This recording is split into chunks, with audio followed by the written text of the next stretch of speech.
Have you ever looked at someone you care about, a friend, a family member, and watched them return again and again to a relationship that quietly breaks them? Or perhaps in the quietest hours of the night, you've asked this question of yourself, feeling the cold, familiar weight of a dynamic you know is wrong, yet impossible to leave.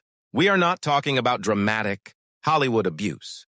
We are talking about the slow drip, the relationship that hurts just enough to make you ache, but never quite enough to justify the atomic option of leaving. It's the confusion that freezes you, because if it was all bad, you'd go. But it isn't. There are good mornings. There are apologies. There is history. And so you stay. This isn't about weakness. This is about the deepest, most human psychology there is. It's about how our minds, in an attempt to protect us, can build a prison of familiar pain. Think of your mind as having two architects. One is the conscious you, the one that lists the pros and cons, that knows the facts of the mistreatment. The other is a much older, more primal builder, your nervous system. Its only job is survival, and it equates survival with what is known, even if the known is pain. A familiar hell feels safer to your nervous system than an unfamiliar heaven, so it will throw up every possible barrier to keep you in that known world. It will make you doubt your perception. It will make you exhausted at the mere thought of change. This isn't you being foolish. This is your biology, clinging to a known ecosystem, however toxic. Then there is the story you've built. Not just the story of them, but the story of you within this. You have invested years. You have woven your identity into the fabric of us. To leave isn't just to lose a partner. It's to become a character without a plot. Who are you if you're not the endlessly patient one? The forgiver? The one who holds this fragile thing together? The terror of that blank page is more frightening than the misery of the current chapter. So you turn the same page over and over, and in the silence, a sinister alchemy takes place. You begin to believe you deserve the crumbs because at least they are being offered to you. This is the dark magic of intermittent reinforcement, the unpredictable. Kindness is the good weekend after a terrible week, the loving text after a cruel comment. These are more psychologically addictive than constant reward. You become a gambler at a slot machine, playing not for joy, but for the relief of the occasional win. Your brain chemistry hooks you on the cycle of distress and relief. The relief feels like love, but it is only the cessation of pain. We also stay because of a hidden loyalty, a loyalty to the dream we had at the beginning, to the person we saw glimpses of. We are not loyal to the person who hurts us.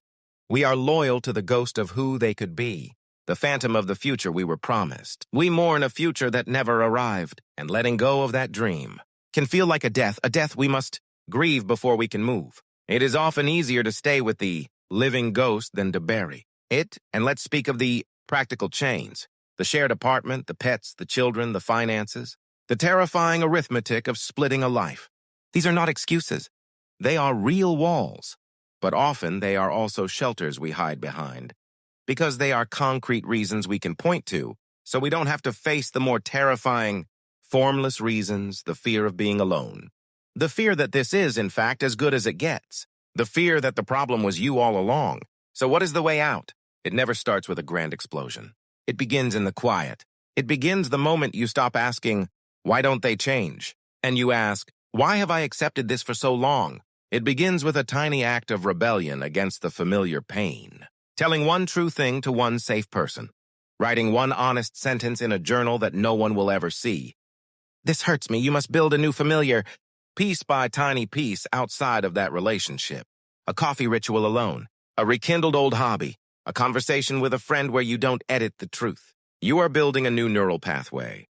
You are teaching your nervous system, slowly, patiently, that there is another way to exist. That safety can be found in your own presence, not just in the chaotic presence of another. Leaving is not always the first step. Sometimes the first step is simply realizing you are already gone, that the person you are in that relationship is a ghost. The real you is waiting, buried under layers of adaptation and survival, and that real you deserves a love that does not hurt as a cost of entry. A love that is not a problem to be solved, but a place to be rested. The most profound journey you will ever take is the 18 inches from your head to your heart. To listen to the quiet voice that has been whispering all along, the one you drowned out with reason, with hope, with memory. That voice doesn't shout. It simply says, this is not enough for you, and you are enough. You are not trapped because you are weak. You are trapped because you are human, wired for connection, for story, for the devil, you know. But your humanity is also your key. That same heart that can endure so much pain has buried within it a final unkillable love for itself. It is waiting for you to listen,